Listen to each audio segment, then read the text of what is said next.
Sige. You ask me. I'll give you the correct answer. What happened to your confidential fund, supposedly, without? Well, it was spent properly. But why is she not answering the Congress daw? Confidential nga eh. Bakit patawagin ng confidential kung... Pero yun kasi yung issue na ginamit. But you kept mum about it all along.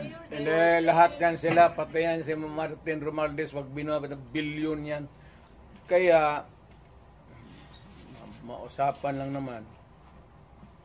Maybe one of the things that I will do next is, of course, this time I would be appealing to every Filipino.